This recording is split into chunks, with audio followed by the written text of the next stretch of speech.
भजन में होत आनंद आनंद, भजन में होत आनंद आनंद, भजन में होत आनंद आनंद। बरसद बिसद यमी के बादर, बरसद बिसद अमी के बादर, हरि भीजत है कोई संत, हरि भीजत है कोई संत, भजन में होत आनंद आनंद।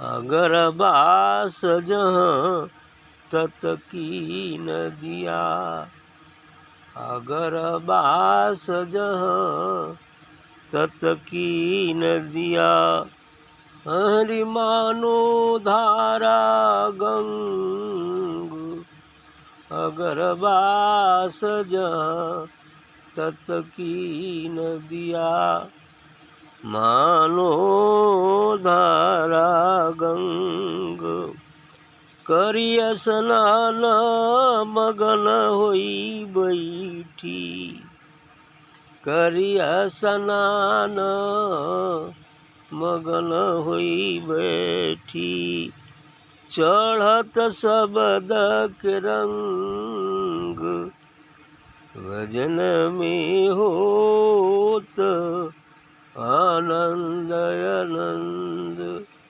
भजन में होत आनंद आनंद। रोम रोम जाके अमृत भीना, रोम रोम जाके अमृत भीना, पारस परसत अंग, रोम रोम जाके अमृत भीना, पारस परसत अंग, शब्द गयो जीव संशय नाही, शब्द गयो जीव संशय नाही, साहिब भय तेरे संग, भजन में होत आनंद आनंद, भजन में होत आनंद आनंद। सोई सार रचो मेरे साहिब, सोई सार रचो मेरे साहिब, जहाँ नहीं माया अहम, सोई सार रचो मेरे साहिब, जहाँ नहीं माया अहम, कहें कबीर सुनो भाई साधो, कहीं कबीर सुनो भाई साधु, अरे जपो सोहम सोहम, भजन में होत आनंद आनंद, भजन में होत आनंद आनंद। यही स्थिति होती है। जो साधक अपने घर को पहुंच जाता है, भजन सद्गुरु की करता है, उसे आनंद ही आनंद प्राप्त होता है। बरसत बिसत अमी के बादल, क्या होता है? विशाल अमृत की बादल बरसती रहती है ना। आनंद की बरसात होती रहती है, अमृत की बरसात होती रहती है। बरसद विशद अमी के बादल भी जत है कोई संत, और उस अमृत के बादल से जो नूर, जो प्रकाश, जो दिव्य ज्योति की बरसात होती है, उसमें संत जन भीगते रहते हैं। अरे क्या कहा जाए, संत जन भीगने की क्या बात, बल्कि वही ज्योति ही तो बन गए हैं संत जन। अब भीगता तो वो है जो अलग रहे, लेकिन जो ज्योतिए बन गया है तो क्या भीगना है। जो ज्योतिए बन गया है, आनंद ही आनंद है, परमानंद है। कर ये स्नान मगन हुई बैठी, अगर बास जहाँ तत् की नदिया।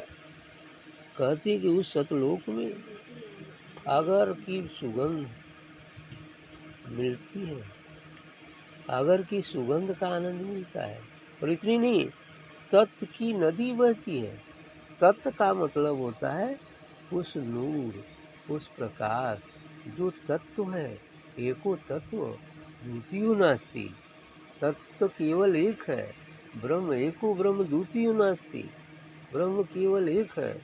बस उसकी इच्छा मात्र से एक से अनेक हो गया है, लेकिन मूलतः तो वह एक ही है।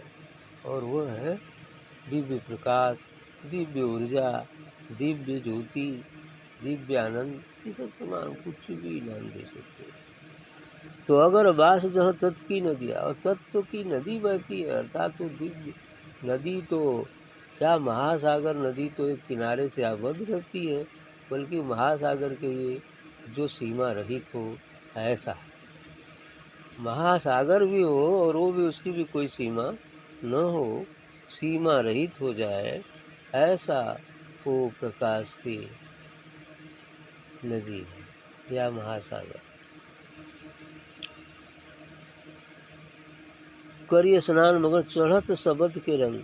अब उस गंगा में, उस अमृत धारा में जो स्नान करते हैं, उनको शब्द का रंग चढ़ जाता है, अर्थात तो वही हो जाते हैं, गंगा ही बन जाते हैं, शब्द ही बन जाते हैं, प्रकाश ही बन जाते हैं। रोम रोम जाके अमृत बीना पारस परसतन,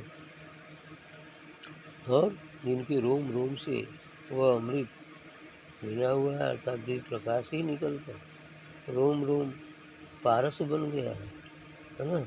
लोहा छुआ जाए तो सोना हो जाए, मतलब लोहे के समान कठोर, पत्थर के समान कठोर जो जीवात्मा है, जो पिछले जन्मों के पापों से पत्थर और लोहा बना हुआ है, यदि वो भी आगे से संपर्क में आ जाए तो, और पूर्ण श्रद्धा और विश्वास रखे, तो वो भी सोना बन जाए।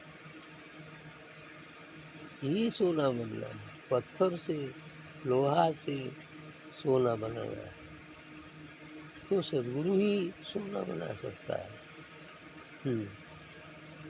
तो पारस परसतन शब्द गहो जीव संशय नहीं, और जो इस शब्द को ग्रहण कर लेता है, अब उसके मन में संशय नहीं रह जाता। साही भय तेरे संग, और साही व सदगुरु वो तो अंसंग उसके रहते, अंसंग रहते।